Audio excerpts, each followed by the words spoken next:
Ok, irmãos, boa noite.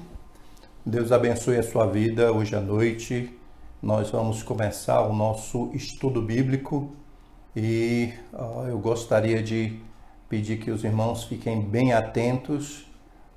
Todas as quartas-feiras nós temos o nosso estudo. Temos muita coisa para ver, para discutir, para aprender. Eu sei que eu vou puxar um pouquinho aí, tá? Vou dar uma puxadinha mais do que o básico, o comum. Então tem que estar atento para que você possa entender. Porque nós precisamos saber que a igreja é um lugar onde se ensina doutrina, para que você possa conduzir a sua vida, a vida dos seus familiares, para que você possa saber qual é a vontade de Deus, não seja enganado por doutrinas erradas. Então fique atento, tá bom? Vamos começar lendo 1 Timóteo capítulo 4. 1 Timóteo capítulo 4, nós vamos ler só um versículo, o versículo 1. Diz assim a palavra de Deus: Ora, o Espírito afirma expressamente que nos últimos tempos alguns apostatarão da fé, por obedecerem a espíritos enganadores e a ensinos de demônios. Então nós sabemos que a apostasia é o abandono da verdadeira fé. Portanto, ele está falando com pessoas dentro da igreja, tá bom?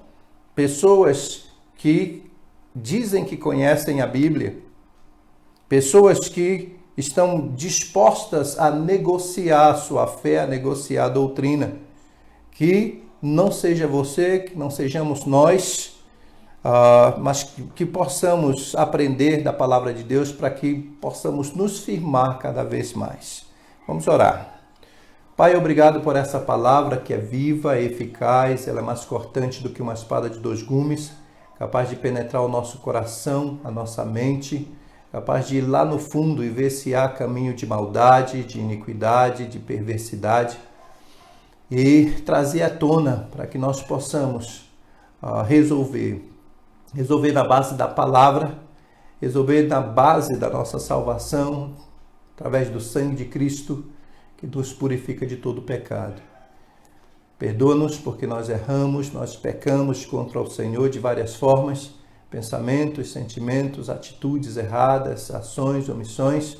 Nós queremos acertar, nós queremos viver uma vida abençoada, porque nós podemos viver, mas sabemos que precisamos estar dentro da vontade de Deus. E certamente nós queremos estar dentro da Tua vontade, Senhor. Nos ajuda com isso, nos dirige, nos abençoa. Nós precisamos do Senhor, eu preciso do Senhor. Me conduz nesta noite, me orienta através da Tua palavra. Fala o que o Senhor precisa falar, ensine o que o Senhor precisa ensinar, porque esse é o lugar do Senhor, não é o meu. Essa é a Tua palavra, não é a minha. Esse é o Teu poder, não é o meu poder, é o Teu Espírito, não é o meu Espírito.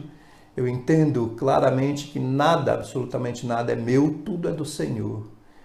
Portanto, eu posso dizer que eu tenho o privilégio somente de ser usado pelo Senhor para transmitir essa palavra mais uma vez hoje à noite.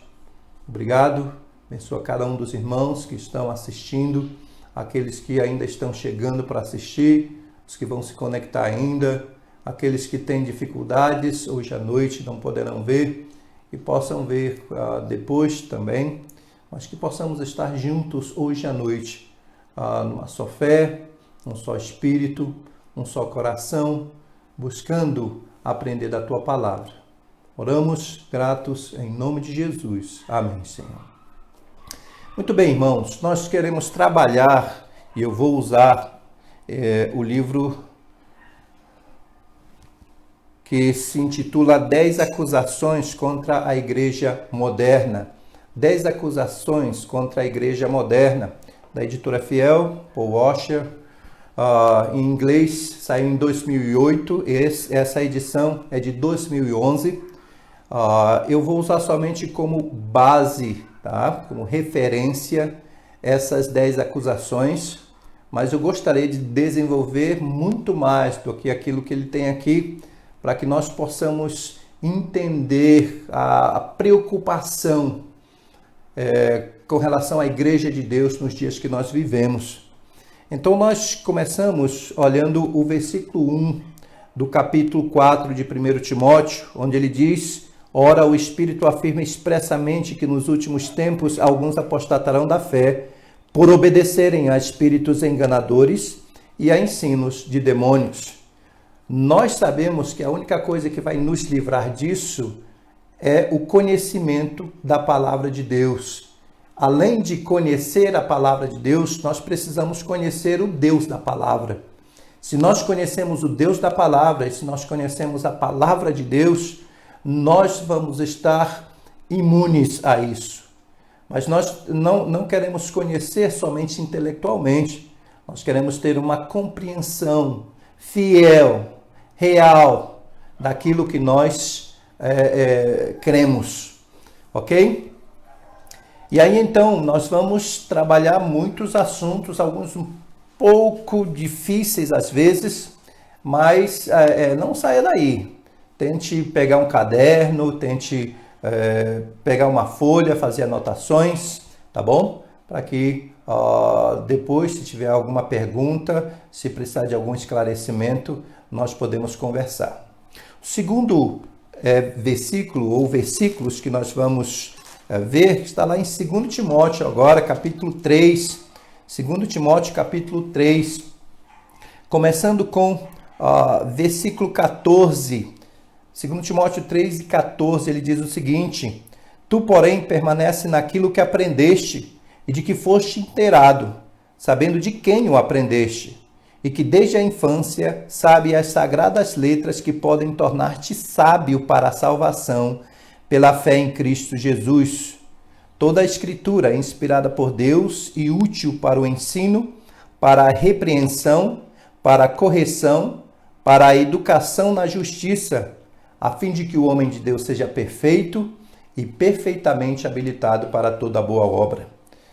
Hoje à noite nós vamos falar daquilo que esse autor chama de acusação.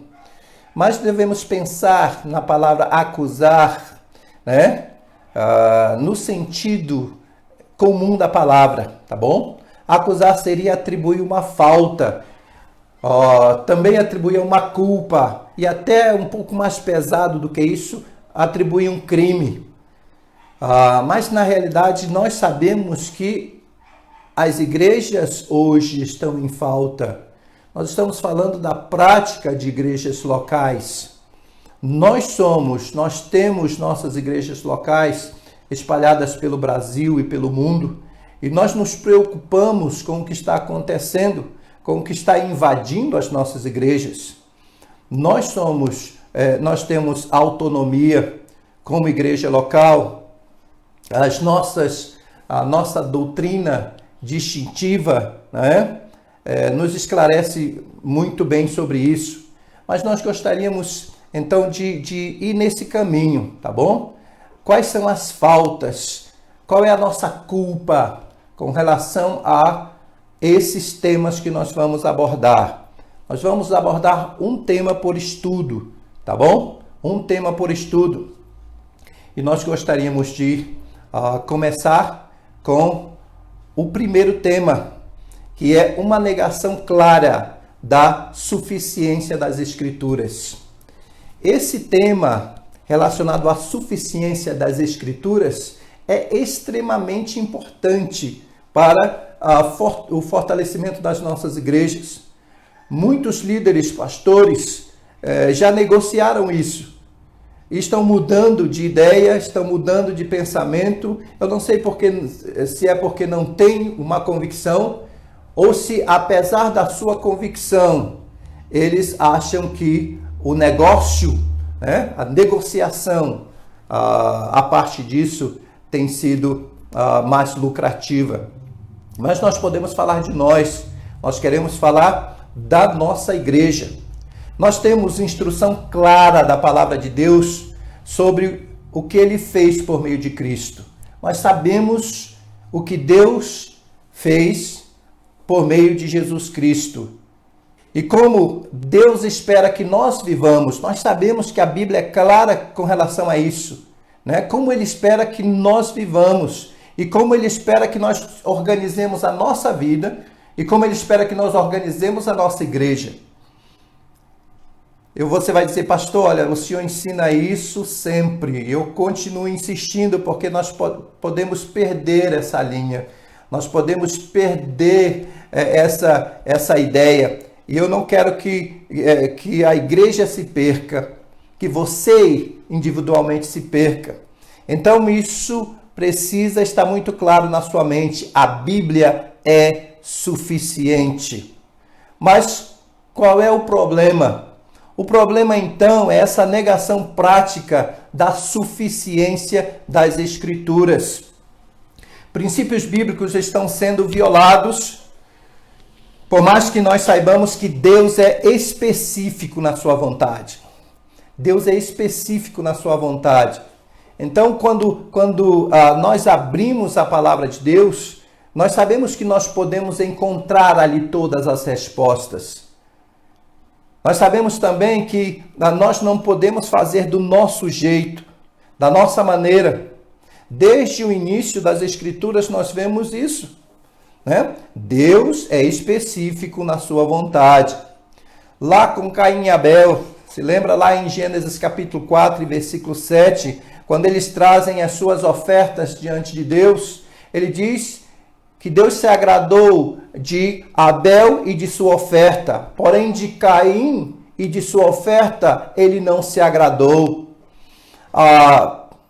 Eu li algumas coisas, né, que estão relacionadas a ideias com relação a essa situação e eu discordo com boa parte delas. Talvez eu não discorde completamente, mas eu julgo que estão incompletas. Porque, de novo, nós estamos falando de doutrina. Quando Caim e Abel trazem as suas ofertas, eles já entendem a vontade de Deus. Lembre-se que o princípio está ali quando o homem pecou. Ele disse, no dia em que comeres, certamente morrerás. E aí, ao pecar, o homem tentou cozer folhas de figueira para cobrir as suas vergonhas. Mas as folhas secavam, murchavam e caíam. Quando Deus os encontrou, olha, todo o princípio de salvação já começa ali. Um animal foi sacrificado. E aí, então, Deus pegou a pele daquele animal e cobriu as suas vergonhas. Nós temos a primeira palavra relacionada à salvação, que é expiar ou expiação. Expiação significa cobrir, não é? Cobrir. No Antigo Testamento o pecado era coberto. E aí então nós podemos entender que neste momento agora, naquele momento eles nem filhos tinham. Agora os seus filhos já estão crescidos. E nós já olhamos a história, não é? Relatada ali, deles trazendo as ofertas. Você precisa ligar aquele acontecimento ali, quando eles pecaram. Certamente eles foram ensinados. Deus ensinava Adão diretamente. E com isso, certamente, com todo esse acontecimento do sacrifício do animal, etc., ele ensinou esse princípio que iria perdurar até os cerimoniais do templo e do tabernáculo. Mas nós vemos aqui que eles entendiam o que deveriam fazer. Mas Caim achou que podia fazer do seu jeito. Abel, porém, fez do jeito de Deus, porque nós sabemos que Deus é específico na sua vontade. Sabemos que Deus é específico na sua vontade. Ele fez do jeito de Deus, e então Deus aceitou a maneira como ele fez, que Abel fez, mas Caim, ele não aceitou. As pessoas têm enfatizado muito o coração de Caim. Sim, eu também acho que tem uma relação forte aí. Também o coração de Abel, não é? Ele se agradou de Abel e da oferta. Também, agora ele diz que ele não se agradou de Caim e não se agradou da sua oferta. Geralmente tem relação de como vai o coração para que você faça a vontade de Deus, você aceite o que é a vontade de Deus e queira fazer do jeito de Deus. Mesmo que os dois vieram ao encontro de Deus, mas na realidade, somente quem saiu justificado foi Abel, não é? E aí você pode dizer, Deus tinha que aceitar, foi o melhor que ele trouxe, mas não foi do jeito de Deus. Portanto, nós precisamos ficar atentos para isso. Se não é do jeito de Deus, Deus não aceita. Por isso, gente, precisamos caminhar dentro dessa ideia de que Deus tem uma vontade específica. Lembra-se das medidas da Arca de Noé? Deus deu exatamente as medidas. Se Noé pensasse, bem, eu vou tirar aqui, vou colocar ali, vou adicionar ali, provavelmente ele sequer tinha sobrevivido. Deus foi específico nas medidas e ele fez conforme as medidas que Deus dera a ele. Ele não era um engenheiro naval, mas os engenheiros navais hoje, eles concordam que a arca só suportou, não é? A tamanha adversidade, todo esse tempo ali, todas as toneladas que ela carregou, porque ela tinha as medidas exatas. Também nós temos o tabernáculo, quando Deus deu as medidas do tabernáculo, ele disse de que material deveria ser feito, né? Eram materiais caros, e as pessoas podiam vir como nós vemos no Novo Testamento, né? Que às vezes que o traidor disse, não, nós podemos pegar o dinheiro desse perfume, Judas, né? Podemos pegar o dinheiro desse perfume e vender. Esse perfume é caro. Como é que nós vamos, que essa mulher quebra um perfume desse para lavar os seus pés, querendo economizar nas coisas de Deus? E Deus disse, eu quero o melhor. E entendendo isso, Moisés fez o melhor no tabernáculo, e Salomão fez o melhor no templo também. E assim por diante, você vai ver vários outros exemplos aí de Deus dizendo exatamente o que ele quer. Mas o que nós vemos hoje em dia, né, são pessoas dizendo que não é bem assim, que a Bíblia precisa de ajuda. De alguma forma, eles tentam infiltrar dentro dessas questões as ideias sociais. Nós temos uma declaração doutrinária, interessante, né?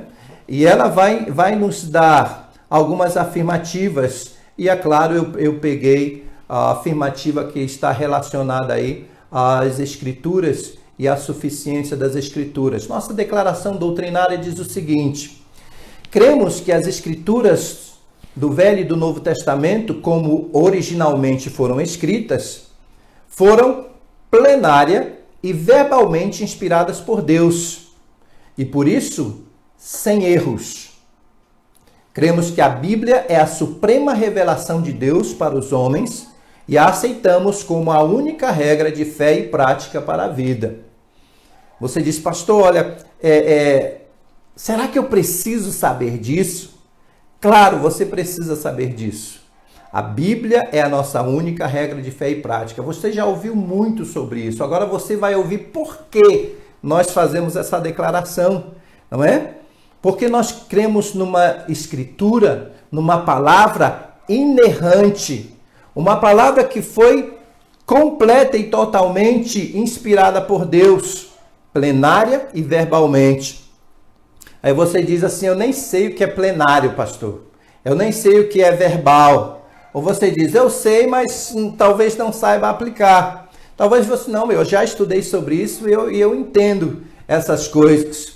Então, para todos nós, não é? Revisando aí, eu pude aprender mais. E cada vez que nós vamos pesquisar, que nós vamos aprender, nós conseguimos, né, saber um pouco mais, garimpar um pouco mais. Inspiração plenária, vem da palavra pleno, completo, não é? Significa que a Bíblia é inspirada completamente, toda ela, de capa a capa, sobre qualquer assunto, tá bom? Qualquer assunto tratado nas Escrituras foi inspirado. Isso significa que todos os livros, todos os tipos de literatura, tá? Seja história, poesia, etc., todas as áreas de conhecimento, ciência, biologia, geografia, etc., tá? Todas as experiências humanas vividas, toda a experiência do homem, e também sua gramática, seu vocabulário e sua sintaxe. Temos vários versículos aí, né? Mateus 5,18, 2 Timóteo 3, 16 e 17 foi o que nós lemos.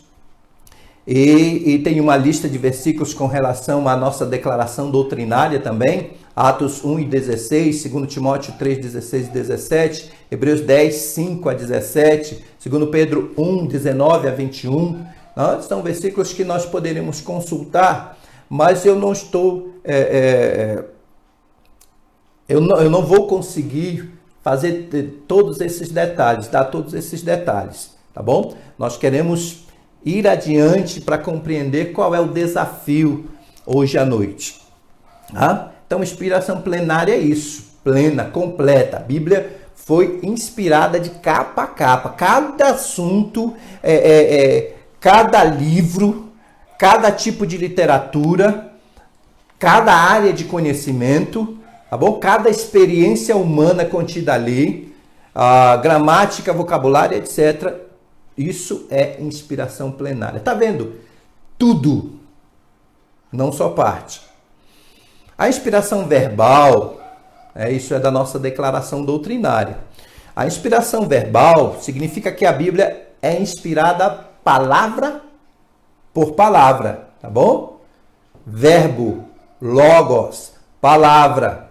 Então, palavra por palavra, e não apenas os pensamentos principais, como ocorre em algumas versões da Bíblia, como as paráfrases. Irmãos, olha só, muitas vezes alguns irmãos estão me perguntando por que nós não usamos certos tipos de versões da Bíblia, tá bom?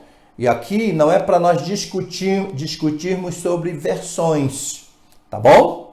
E eu não vou orientar você a uma versão específica, mas eu vou dizer que tem algumas versões, algumas traduções que vão colaborar diretamente com aquilo que é a nossa convicção. Ou seja, nós cremos em uma inspiração, o sopro de Deus para o homem, em uma inspiração plenária, e também cremos numa inspiração verbal. Significa que palavra por palavra das Escrituras foram sopradas por Deus ao homem. Quando ele fala que é cada palavra e não apenas pensamentos, não apenas ideias ou entendimentos, é por causa de algumas das versões que ele chamou aqui, né? É o que nós chamamos de paráfrase. As paráfrases possuem uma grande liberdade com o texto bíblico e procuram transmitir o significado expresso usando algumas frases contemporâneas, não é, dos nossos dias e algumas outras metáforas. E aí, alguns já trouxeram Bíblias para mim e disseram, pastor, essa Bíblia aqui que eu estou usando, ela é boa? É? Ou você estava perguntando, essa versão é boa? Veja bem, tem que colaborar com a nossa convicção. Qual é a nossa convicção? Nós cremos que a Bíblia foi inspirada, verbal e plenariamente, e ela é inerrante. Nós cremos que cada palavra das Escrituras é inspirada. Portanto, essas versões, né, que vão parafrasear simplesmente, colocar algo que vai estar do lado e que é similar, tá bom? É similar, parece, então eu vou colocar aqui que vai dar talvez um entendimento melhor. Elas acabam fugindo do texto. Então tem algumas Bíblias até que vocês conhecem. A Bíblia na linguagem de hoje, a Nova Bíblia Viva e a Bíblia A Mensagem, tá bom? Essas são consideradas, só são algumas aqui. Nós temos pelo menos umas 20, ou talvez um pouco mais de 20 versões em português, mas tem algumas que são principais e as mais usadas, ok? Então essas não vão colaborar aí com que é a nossa convicção, tá bom? E a outra coisa é o que se chama de equivalência dinâmica, tá bom? Aí tem muitas outras discussões que nós poderíamos fazer, mas eu estou tentando te dar aí uma base para que você tenha claro que agora fique mais fácil para você entender porque nós não usamos certas versões em português e usamos outras, tá certo? Então, aquilo que eles chamam de equivalência dinâmica, essas traduções, elas possuem uma abordagem que eles dizem que é de pensamento por pensamento e que transmite o significado que seria para eles o essencial do original, tá bom? Então eles tiram que eles acham que é essencial do original escrito pelo autor. Conceitos originais ou metáforas usadas naquela época que não são muito conhecidas dentro das culturas, não é? Para nós a Bíblia em português, para os nossos leitores é a Bíblia em português. Elas vão ser reescritas. Então, eles vão reescrever de uma maneira que você possa entender a ideia, tá bom? O que é essencial naquele pensamento. E algumas das traduções, talvez um pouco mais ou um pouco menos de equivalência. Nessa lista também é colocada a nova tradução na linguagem de hoje, que seria a que vai usar de mais equivalência, ou seja, vai tirar mais o texto original e vai colocar mais essa equivalência, tá bom? A NVI, a nova versão internacional, ela usa um pouco menos de equivalência do que a nova tradução na linguagem de hoje. E também a nova versão transformadora. Aí nós só pegamos 3 delas para você entender, tá bom? Nós geralmente vamos usar as versões que são essencialmente literal, tá? Essencialmente literal. Então essas traduções retêm muito da forma e da estrutura da língua original e oferecem uma tradução de palavra por palavra no maior grau possível. Porque nós sabemos que o literal, né, o ao pé da letra, às vezes vai fugir um pouco por causa da nossa estrutura gramatical, tá bom? Mas o grego a gramática grega é muito parecida com a gramática em português, salvo algumas coisas adicionais ou algumas mudanças aí, né, inversões, o gerúndio deles é o nosso particípio e vice-versa. Então, algumas dessas questões. Nós não vamos nos aprofundar nisso, nós não vamos entrar muito nisso, mas, olha só, é um estudo bíblico. Você não está aqui para receber água com açúcar. Então, vamos lá. Você entende agora por que nós usamos algumas versões e outras não, tá bom? Então, algumas traduções nessa categoria aí. Eu estou falando agora das versões em português, tá? Nós temos a revista e corrigida, tá bom? É uma versão revista e corrigida.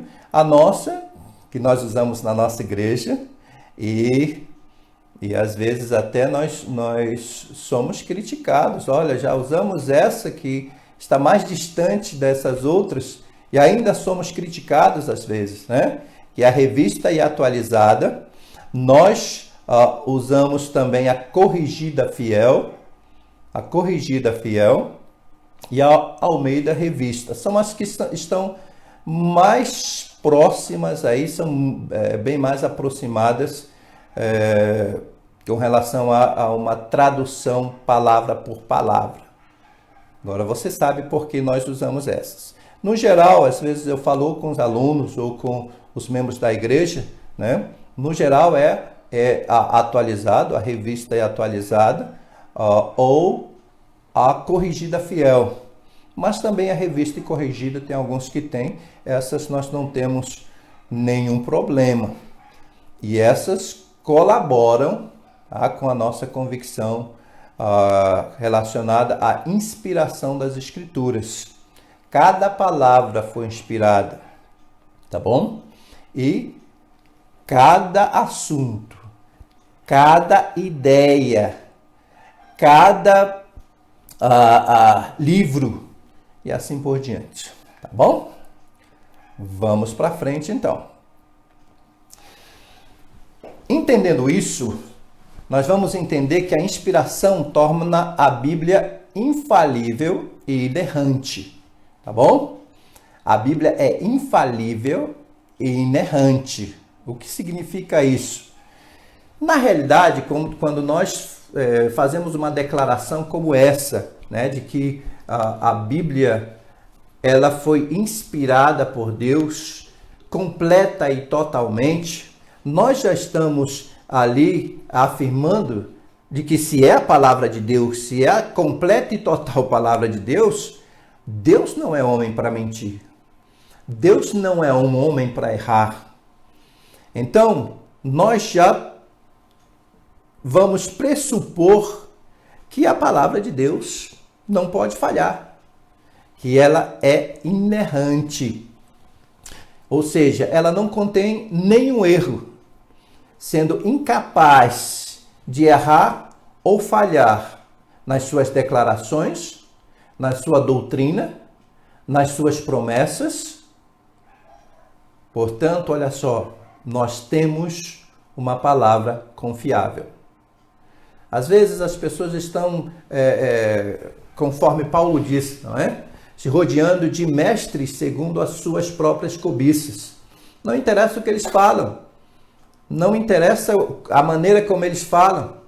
Eles abrem uma Bíblia e podem falar o que eles quiserem. Você não tem sequer interesse de saber se essa é a verdadeira palavra de Deus. Mas a própria Bíblia declara que os bereanos eram mais nobres do que os de Tessalônica, porque eles examinavam as Escrituras todos os dias para ver se as coisas eram de fato assim. Quem pregava para eles? Os discípulos, dos discípulos de Cristo, né? Pessoas que eles podiam dizer, poxa, essas pessoas são confiáveis, então pode dizer. Mas Paulo disse, olha, se vier o anjo do céu, ele não falou do inferno, ele falou mesmo que venha um anjo do céu e pregue palavra que, valendo do que está escrito, seja considerado maldito. Você nem sabe quem é quem, nem sabe de onde veio, nem para onde vai.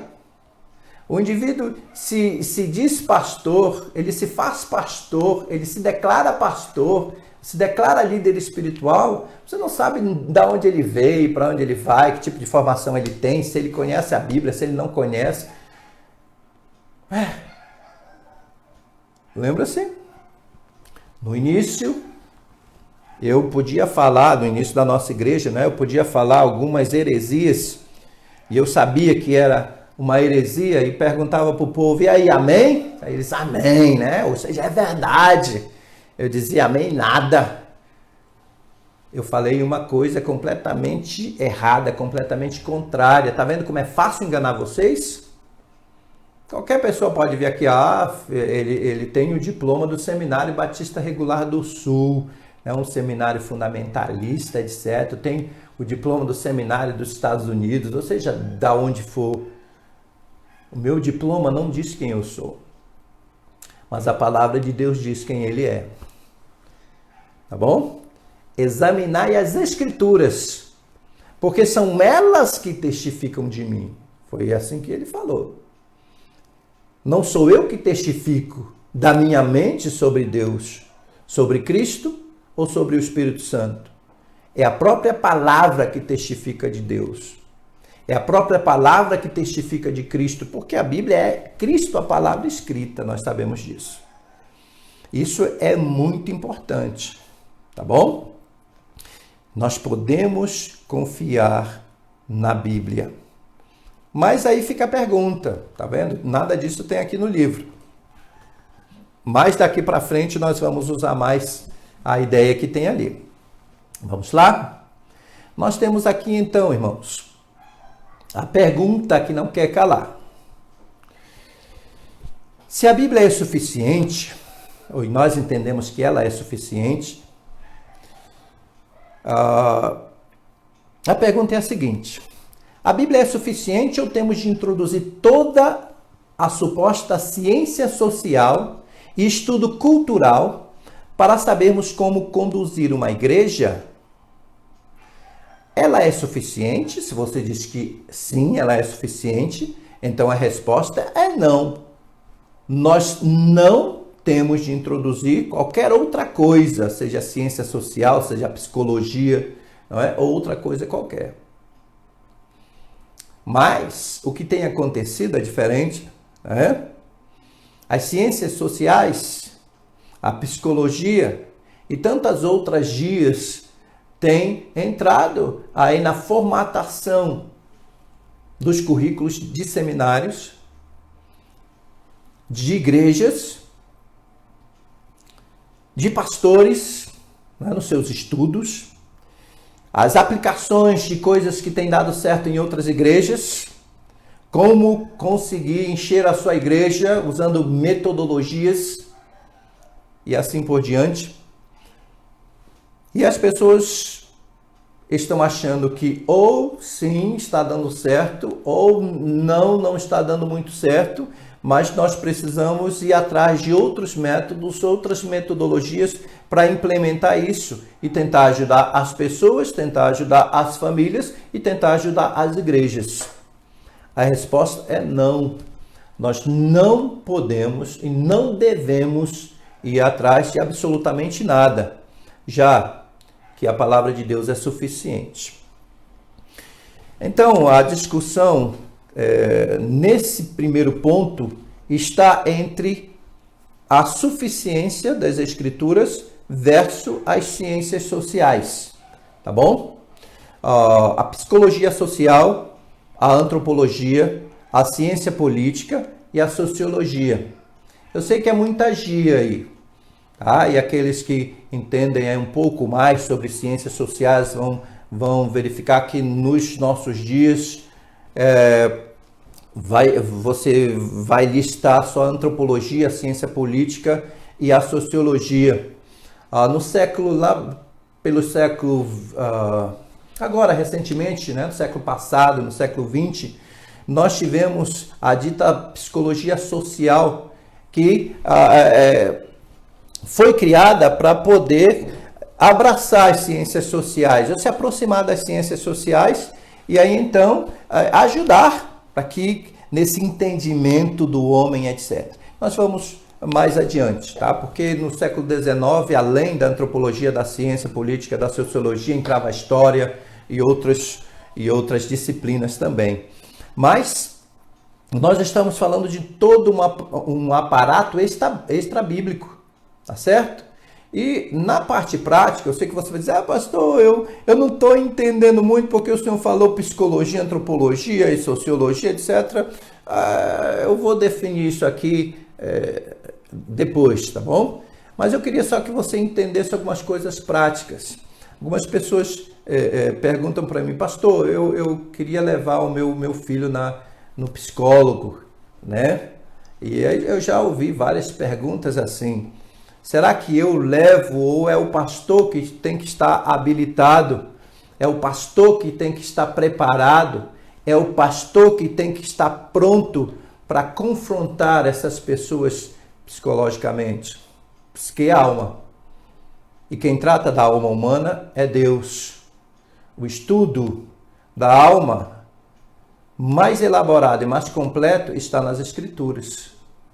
Tá? Esse estudo mais elaborado e mais completo está na palavra de Deus. Então você pode começar a entender isso já. Né? Psique é alma. E o estudo, a ciência da alma, o estudo do comportamento humano está mais elaborado e mais completo nas Escrituras. Se o pastor, o líder espiritual, não está preparado para confrontar com a palavra de Deus, não é? E às vezes uma confrontação que eles chamam de noutética, né? O noutético, é difícil essa palavra grega, que significa literalmente o ato de pôr na sua mente, pôr na mente, né? Fazer a pessoa entender. Entender através do quê? Através da palavra.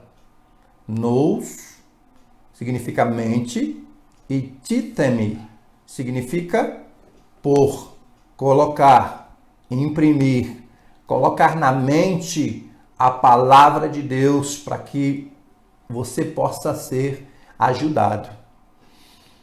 A palavra de Deus é suficiente para tratar questões psicológicas. O pastor precisa estar pronto. O líder espiritual precisa estar preparado para usar a palavra de Deus. Esse termo fala de um treinamento pela palavra, tá bom? Não são conversas, mas são confrontações. Quer por incentivo, se for necessário, quer por reprovação, quer por confrontação. Tem outra palavra que é sinônima, mas ela vai enfatizar esse treinamento por ação, que é a palavra paideia. Ela significa treinar por ação. A palavra noutético significa treinar por palavra, tá bom? Você imprime, né, a palavra de Deus na mente dessas pessoas, para que elas possam saber qual é a vontade de Deus, para que elas possam ser curadas pela palavra de Deus, para que elas possam ser corrigidas pela palavra de Deus, para que elas possam saber qual é o padrão de Deus e que possam se adequar a esse padrão, que elas possam entender que o modo que elas estão vivendo, o modo cristão que estão vivendo é incoerente.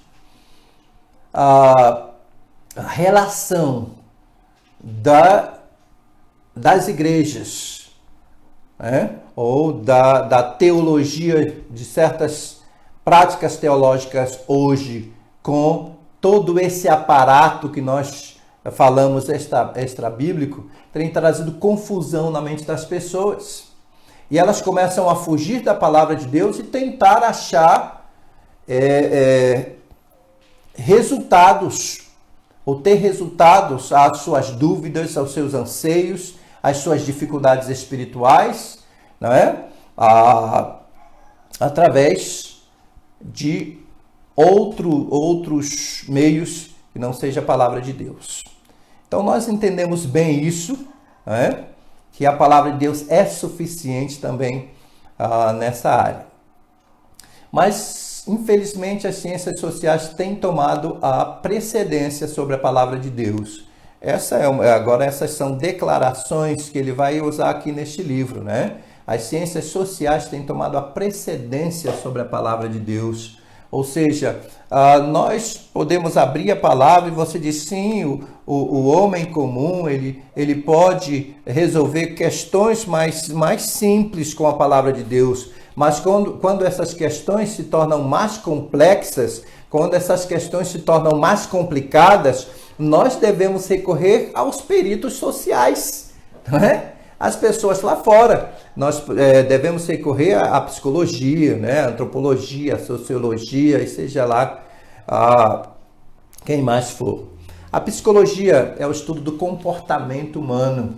A Bíblia é suficiente, é completamente capaz de nos dar respostas. Ela trata com esse comportamento humano, porque Deus foi quem nos criou.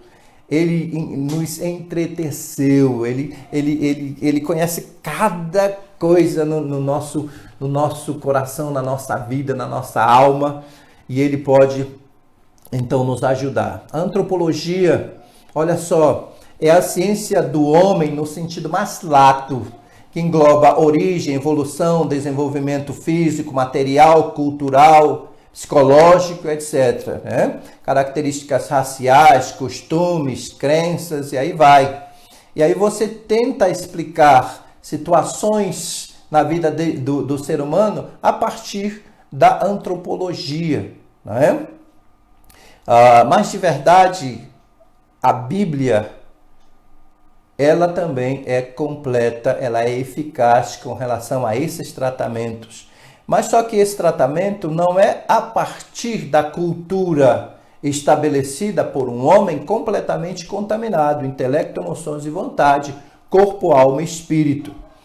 O tratamento não é a partir da cultura e dos desenvolvimentos de um homem pecador.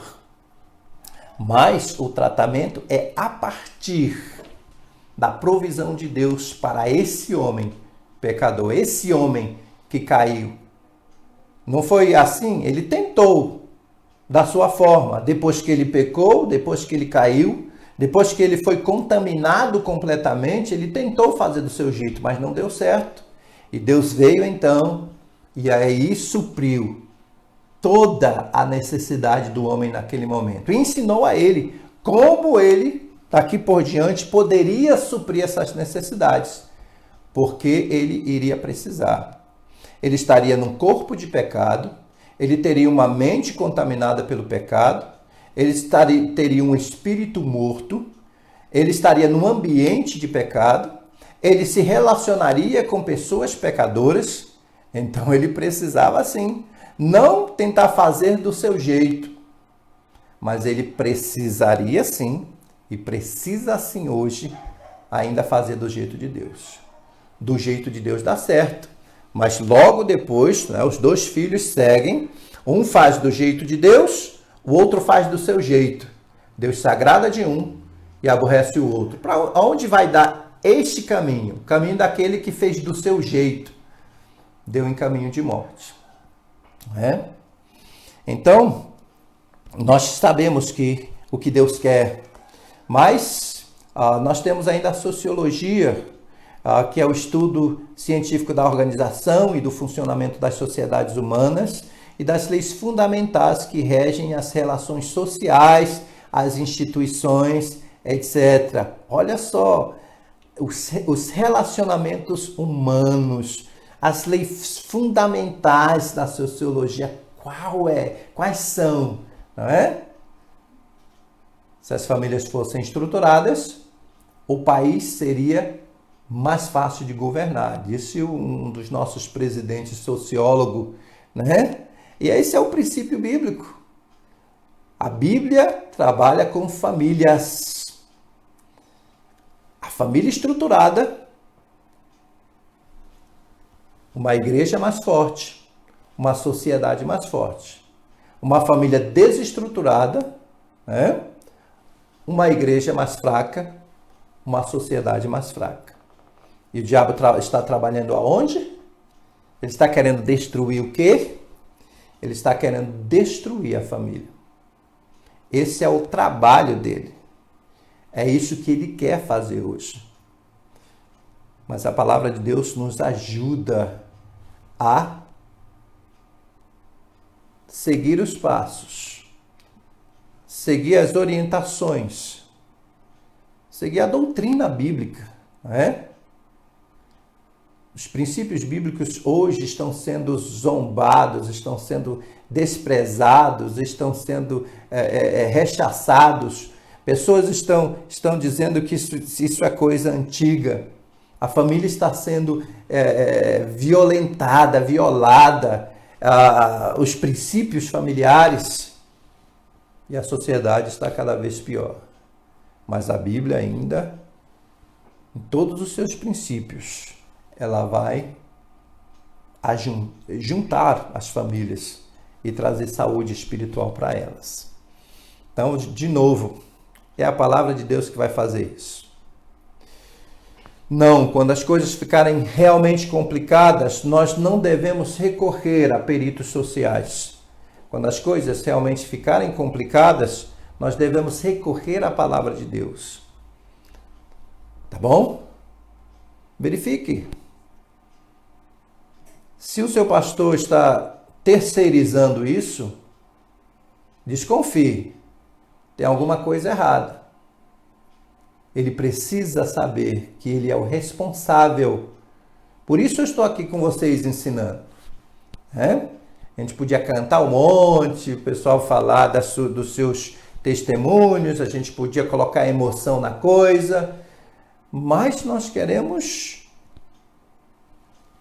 nos basear na palavra, nos assentar na palavra, nos estabelecer na palavra, conhecer qual é a vontade de Deus para as nossas vidas.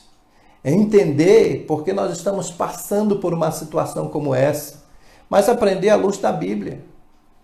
Você tem na internet vários sites, vídeos que vão te dar explicações diferentes e vão te trazer tipos de conforto diferentes e de verdade são paliativos ou não funcionam.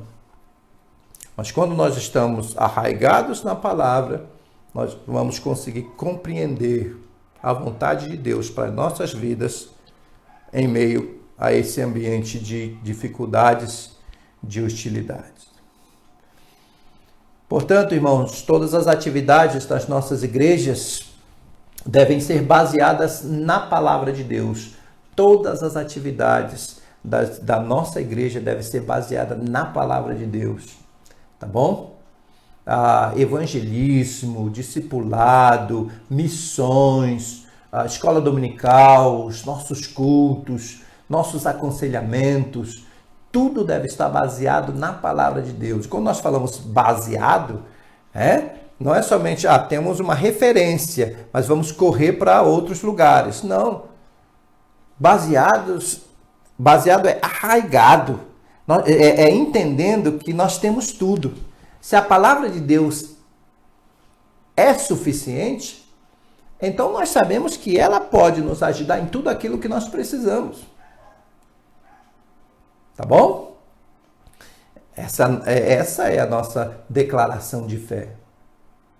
Nós cremos numa inspiração plenária e verbal. Nós cremos numa Bíblia que é inerrante, que é a completa e total palavra de Deus, que é completa e totalmente suficiente para lidar com todas as situações que o ser humano atravessa. Então, vamos correr para onde? Parece que é fácil, né? Eu sei que você vai dizer, então, pastor, isso é fácil, isso é o beabá da doutrina. Não é isso que está acontecendo nas igrejas hoje, ou em muitas igrejas hoje. As grandes igrejas, as grandes denominações, né? Que também desviaram seu foco, agora elas querem ser mais popular, elas querem arrecadar mais, né? O cunho é mais financeiro, de poder político, de relações políticas. Aí olha só, ciência política entrou aqui também, que é o que nós falamos, né? Ciências sociais, está dentro das ciências sociais. É o que você vê, você pode listar, se quiser. Não é simples assim, não é fácil assim. Talvez, eu estou falando com a nossa igreja, né? Para você que já vem tendo um ensino há muito tempo, que tem essa base, que insiste nisso, que não abandonou a nossa declaração doutrinária, porque algumas das nossas igrejas têm a mesma declaração doutrinária, mas têm uma prática completamente diferente. Tá? Não é questão de ter escrito num papel. Não é questão de estar escrito num documento. A questão é se realmente você está praticando daquela forma. E não é fácil, porque a pressão é muito grande, né? E até os membros, se não estão baseados na palavra, acabam olhando para o lado e dizem, puxa, olha aquela igreja caindo pessoas pela janela, não é? Olha lá naquela outra, parece que eles estão ganhando mais financeiramente. Olha lá naquela outra, e você vai sempre confuso e perdido, comparando, não com a palavra, mas com o pragmatismo, aquilo que está dando certo com eles, a gente não podia implementar, né? Não podia dar certo para nós também. Não. Porque aquilo que eles estão praticando não está baseado na palavra de Deus. 2 Timóteo 3, 16 e 17, toda a escritura é inspirada por Deus e útil para o ensino, para a repreensão, para a correção, para a educação na justiça. O propósito é que o homem de Deus seja perfeito e perfeitamente habilitado para toda boa obra. Não é? Ele está completo, ele está equipado para toda boa obra. Que ele possa entender que tipo de relacionamento com Deus ele tem. Eu falei, eu acho que na classe dos homens e também repeti numa mensagem, né?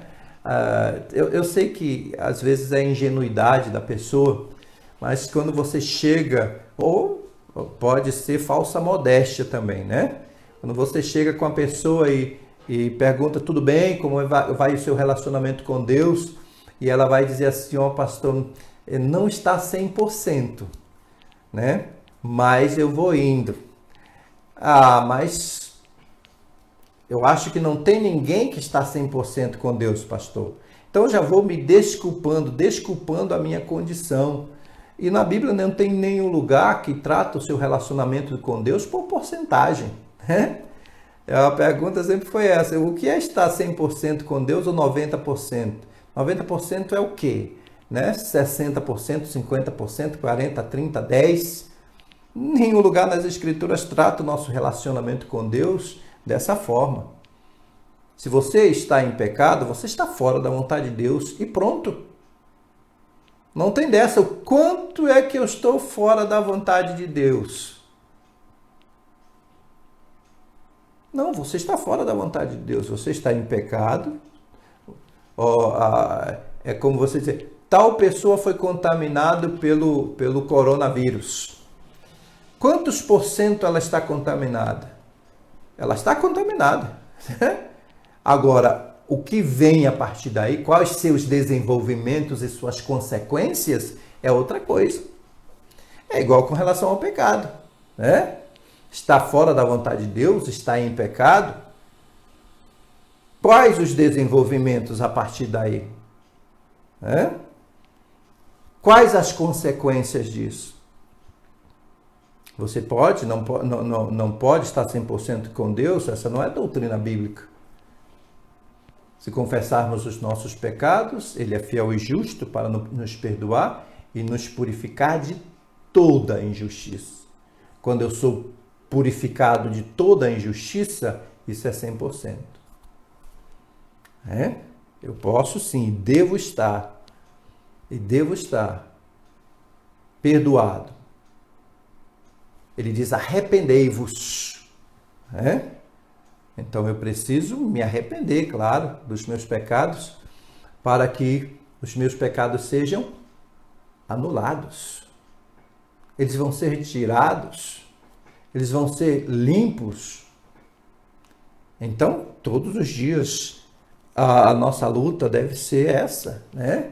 de verificar, de analisar, de se arrepender, de confessar, falar com Deus, pedir o poder de Deus para permanecer dentro da vontade de Deus. É assim que funciona. Como igreja, nós devemos ser agradáveis a Deus e não a homens. Essa é outra declaração dele aqui, né? Como igreja, devemos ser agradáveis a Deus e não a homens. Gálatas capítulo 1, versículo 10. Se eu fosse agradar homens, não estaria agradando Deus. Se eu fosse agradar homens, não estaria agradando Deus. Então, nós estamos aqui para fazer a vontade de Deus. E, às vezes, fazer a vontade de Deus, né? Estando público aí, talvez esse estudo vá repercutir, né? Com relação à nossa declaração doutrinária, com relação às versões, né? Com relação ao radicalismo que alguns chamam, né? Ao conservadorismo, mas é assim que funciona. Eu não quero saber se você vai ficar bravo ou não, se vai repercutir negativamente ou não. Nosso papel é ser agradáveis a Deus e não a homens. Se você realmente quiser estudar a palavra com verdade, com sabedoria, certamente você vai chegar no mesmo lugar. Não somos chamados a construir impérios, nós somos chamados para glorificar a Deus. Nós não devemos consultar outros para fazer a vontade de Deus. Isaías capítulo 8, versículos 19 e 20, e aí nós vamos aqui finalizando, tá bom? Mas eu vou ler com vocês Isaías capítulo 8, versículos 19 e 20. Olha só o que ele diz aqui, dentro desse contexto, mas esse contexto é aplicável. Ele diz o seguinte, no versículo 19: quando vos disserem, consultai os necromantes e os adivinhos que chilreiam e murmuram, acaso não consultará o povo ao seu Deus? A favor dos vivos se consultarão os mortos? A lei e ao testemunho, se eles não falarem desta maneira, jamais verão a alva. Acaso não consultará o povo ao seu Deus? A favor dos vivos se consultarão os mortos? Essas filosofias são filosofias humanas, essas que nós citamos aqui. Não desprezamos princípios, gente, tá? Nem da sociologia, nem da antropologia, etc. E não estamos nos posicionando contra alguns princípios legítimos, né, dessas ciências. Mas nós só estamos dizendo que a Bíblia para nós é suficiente. Qualquer princípio que contenha lá e que seja legítimo estará aqui. As pessoas podem dizer, olha só, isso é psicologia, acredito, né? Se é legítimo. Olha só, isso é antropologia, acredito, se é legítimo. Olha só, isso é sociologia, acredito, se é legítimo. Ciência, etc., acredito, se é legítimo. Porque a Bíblia é suficiente. Não, nós não vamos consultar os mortos a favor dos vivos. Nós vamos consultar a palavra de Deus. Ele vos deu vida, estando vós mortos em vossos delitos e pecados. Vamos consultar a Deus. Primeiro, então, a acusação, né? E, infelizmente, as ciências sociais têm tomado a precedência sobre a palavra de Deus. Na nossa igreja, não. Mas, infelizmente, em todo o mundo nós vemos acontecendo isso em vários lugares, seminários, igrejas, escolas cristãs e assim por diante. Nosso trabalho não é mudar a cabeça dessas pessoas e a mente dessas pessoas.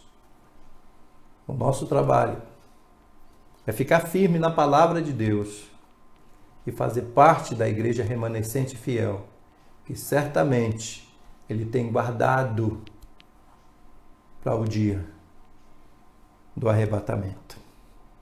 Vamos orar.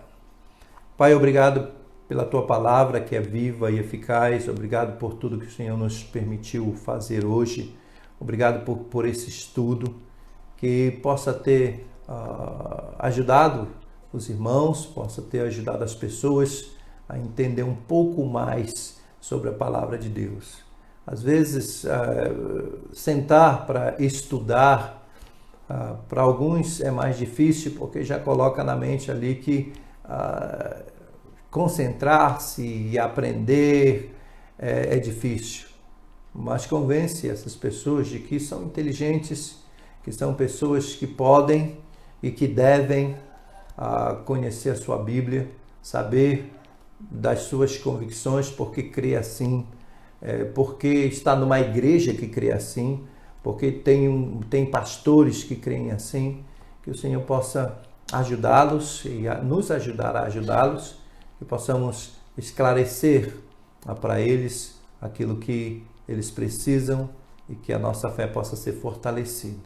Em nome de Cristo nós oramos. Amém, Senhor. Muito bem, irmãos, obrigado. Obrigado pelo tempo, obrigado por estar aqui conosco, ainda nesse tempo de dificuldades, ainda nesse tempo de pandemia e de quarentena.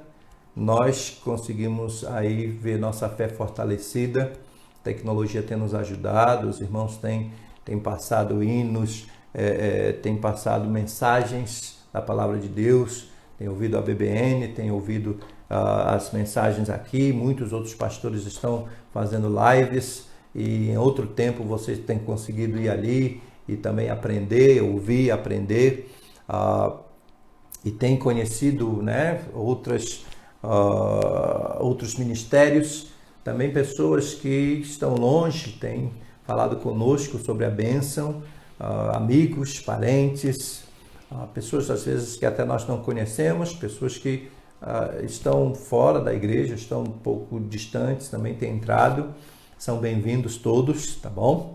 E posso aproveitar esse tempo, nós queremos fazer aquela lista de tudo que nós estamos aprendendo nesses dias, nesses tempos. E aí, quando chegar, voltando na igreja, nós podemos ler, não é? Olha, pastor, nós aprendemos isso, eu tenho minha lista, eu estou lutando com ela, mas ela é uma lista muito boa, Deus tem me ajudado, eu tenho progredido, né? E eu sei que eu preciso de mais tempo para poder completar isso, ou deixar que Deus complete aquilo que Ele já começou no meu coração, na minha vida, e que Ele possa completar também aquilo que Ele já começou no seu coração, na sua vida. Para esse mês não é um versículo, para esse mês é um capítulo. Já que nós temos mais tempo, nós queremos decorar capítulos da Bíblia. E olha só, um pouco diferente, sendo capítulos, e eu vou pedir, se você já decorou, você faça um vídeo, mande para nós, porque para esses dias aí, só para incentivar, tem prêmios, tá bom? Então, se você decorou, se a sua família decorou, nós vamos computando aí, manda o vídeo, ó, pastor, né, decorei sem ler, tá? Decorado mesmo. E aí você manda para nós, ou manda um áudio, tá certo? Nós vamos vendo isso aí. Eu já decorei, já está tudo pronto. Eu vou falar só depois do meu, né? Na verdade, eu já tinha decorado. Salmo capítulo 1, tá bom? Depois nós vamos pegar esses salmos mais fáceis, depois vamos para capítulos um pouco mais difíceis. Mas, olha só, um versículo 2 para um mês, né? Não, para esse mês nós temos até o meio do mês. 15 dias aí para decorar um capítulo. Depois, na outra quinzena, nós temos outro capítulo de Salmo para decorar. Então, pensou que era fácil, né? Ganhar o prêmio assim, a premiação tá, coisa boa, viu? Coisa boa. E, claro, tem a ver com a sua vida espiritual. Ok? Deus te abençoe. Boa noite. Estamos orando por vocês. Estamos lembrando os irmãos também que precisam de oração. Que Deus abençoe sua vida.